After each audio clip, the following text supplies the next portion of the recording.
এই কুলফি, ওই দেখ না তোর পিছনে কি ওট। আরে কি হইছে ছাড়ো। তোর পিছনে দেখ কত বড় একটা ক্যাকটাস গাছ। কই দেখি তো। আসলেই তো, এটা তো বিশাল বড় একটা কক্কাস গাছ, কিন্তু এটা তুমি ঘরে আনছো কেন? আরে গরু, এটার নাম কক্কাস না, এটার নাম ক্যাকটাস। ওই একই। আচ্ছা তুই থাকতে এলে আমি 2 মিনিট পরে আসতেছি। ঠিক আছে, তাড়াতাড়ি আইসো। কুলফি। কে রে, কে ডাকে এমন করে আমারে? আশেপাশে তো আমি ছাড়া কেউ নাই। ও মা গো, আমার তো মনে হইতেছে গাছ থেকে আওয়াজ বেরোইছে। হো হো হো হো হো, আমাকে চিনো নাই? আমি তো তোমার বারান্দায় থাকি কুলফি। ও মা গো, গাছের মধ্যে জিন নাকি গাছে জিন? তুমি কি জানো না কুলফি, আমাদেরও জীবন আছে, আমরাও খাওয়া দাওয়া করি।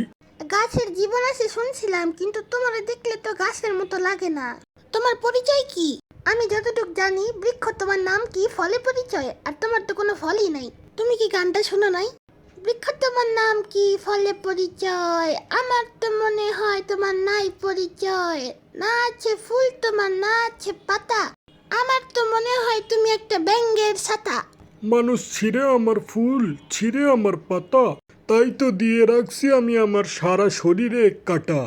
জয় হোক কুলফি, তুমি তোমার বড় ভাই বোনদের বলে দিও যেন বেশি বেশি করে সবাই গাছ লাগায়। গাছ লাগানো আমাদের আবহাওয়ার জন্য অনেক ভালো। তো ভাইয়া আপুরা, আপনারা বেশি বেশি গাছ লাগায়েন, আর গাছ লাগালে আমরা বিভিন্ন দুর্যোগ থেকে রক্ষা পাবো, আর আমাদের পরিবেশও ঠান্ডা থাকবে।